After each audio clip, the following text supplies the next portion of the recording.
Bienvenue à toutes et à tous, ravi de vous retrouver sur le Figaro TV Sport 24. On commence l'EcoSport News avec un coup de gueule largement mérité et relayé ici, celui de Philippe Croizon qui lance un appel avec différentes personnalités dont Mickaël Jérémiaz, Grand Corps Malade ou encore Marie-Amélie Le Fur, un appel au candidat à la présidentielle.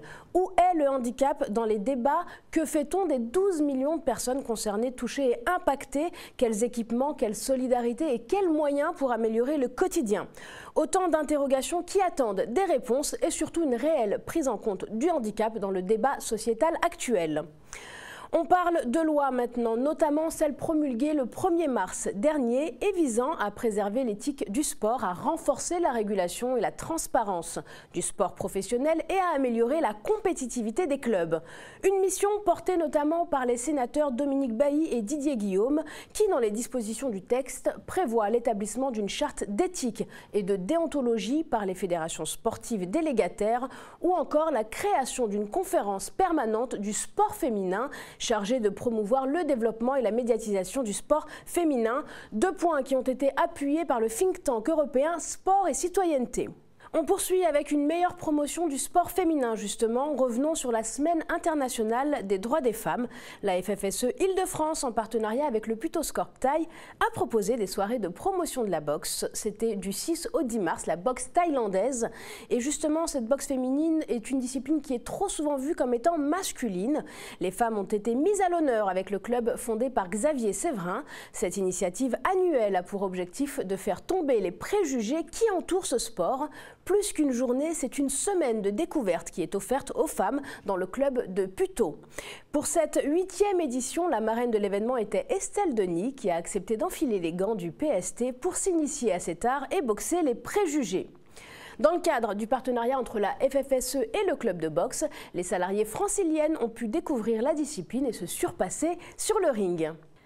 On poursuit toujours avec les femmes à l'honneur, les jeunes filles et la lycéenne Maïf, un événement de l'UNSS. Elles étaient 2024 à s'élancer lors de la journée de la femme le 8 mars dernier.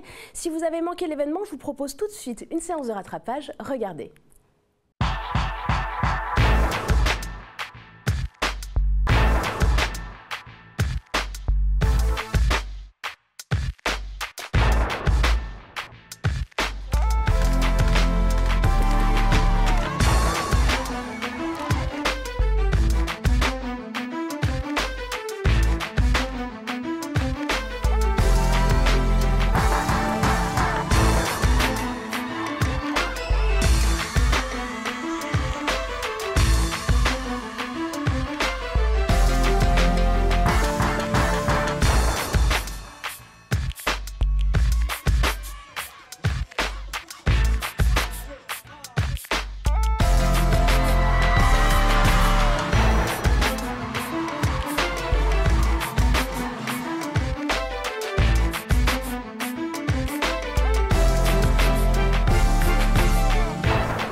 Et après cette action féminine et solidaire, eh bien on va parler du sport sur ordonnance, une des mesures adoptées récemment par le gouvernement et qui va permettre aux patients de retrouver des sensations et de pratiquer une activité physique adaptée.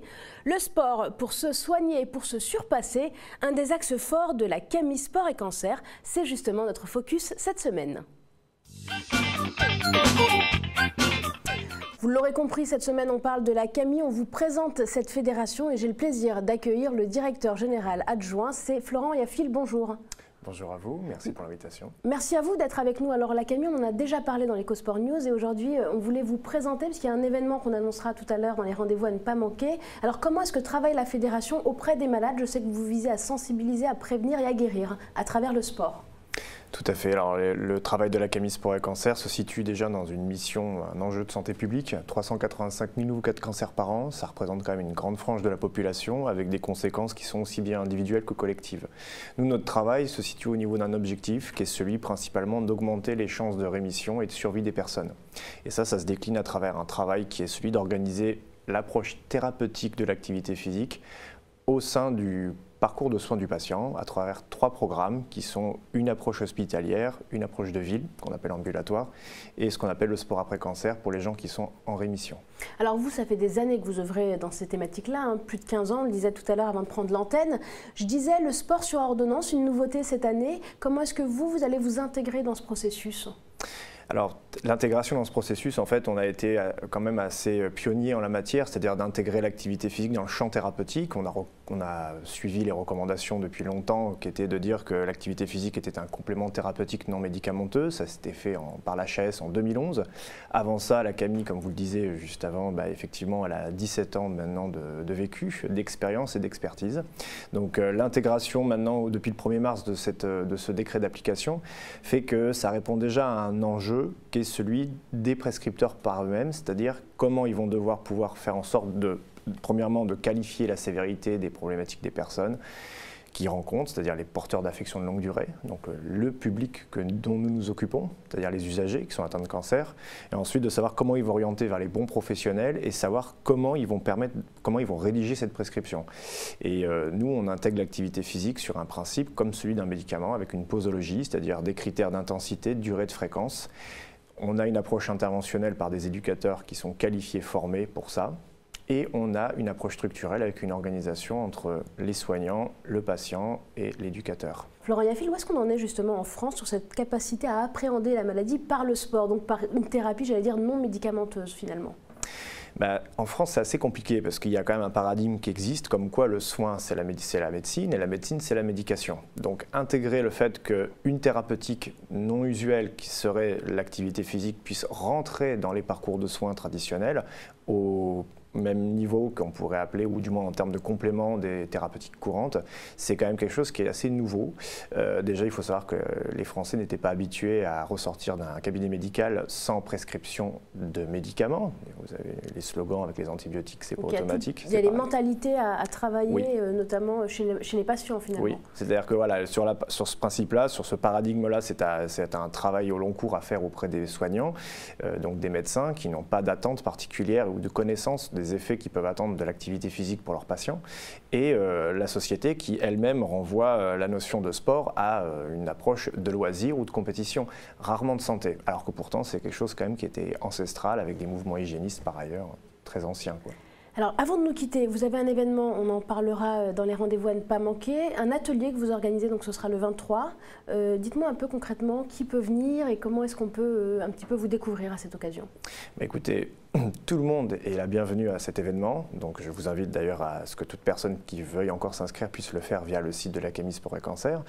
C'est un atelier qui se veut être dans le champ du sport cancer, mais plus largement du sport santé. Il sera notamment abordé la notion du décret d'application dont on a parlé, avec effectivement tous les enjeux que ça peut représenter pour les parties prenantes, qui sont des représentants de l'Académie de médecine, des professionnels de l'activité physique, des patients eux-mêmes. Et voilà, donc ça serait très intéressant que toute personne intéressée pour sa santé puisse faire partie des invités et venir assister à ces tables rondes qui auront lieu. On en parle dans quelques instants. Allez, avant de nous quitter, c'est ma dernière question, je vous libère après. Que vous disent les patients qui bénéficient justement des actions de la Camille ? C'est riche et varié, tous les retours que l'on a qui sont en général des plus positifs. Tout ce que je peux constater, c'est que la réintégration dans un projet de vie fait pour eux partie de quelque chose de fondamental et que nous, on les accompagne au long cours là-dessus, sans souci.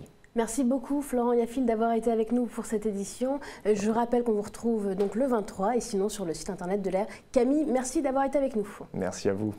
Voilà, alors vous ne nous quittez pas, vous chez vous, vous prenez de quoi noter. Tout de suite, je vous propose les rendez-vous à ne pas manquer. Et j'en parlais à l'instant avec mon invité à l'occasion de la 28e édition du Congrès international sur le traitement du cancer. La Camille Sport et Cancer organise le 23 mars de 9h à 12h30 un atelier sur la prise en charge de l'activité physique et sportive en cancérologie. Il y aura d'ailleurs de présent Maxime Leblanc, le responsable des affaires européennes du think tank Sport et Citoyenneté, qui interviendra lors de cet atelier. Vous pouvez vous inscrire et vous renseigner sur le lien qui s'affiche à l'écran. On poursuit le même jour, donc ce sera le 23 mars, une séance de fit boxing session avec Sarah Ouramoun et Souleymane Sissoko. C'est ce que vous propose la Fondation FDJ avec les 2 médaillés olympiques. Ce sera à la Cité du Cinéma. Inscrivez-vous vite, il reste quelques places pour transpirer. Voilà, c'est déjà la fin de notre édition. Je vous retrouve dès la semaine prochaine. D'ici là, n'oubliez pas, restez bien connectés et bien actifs surtout.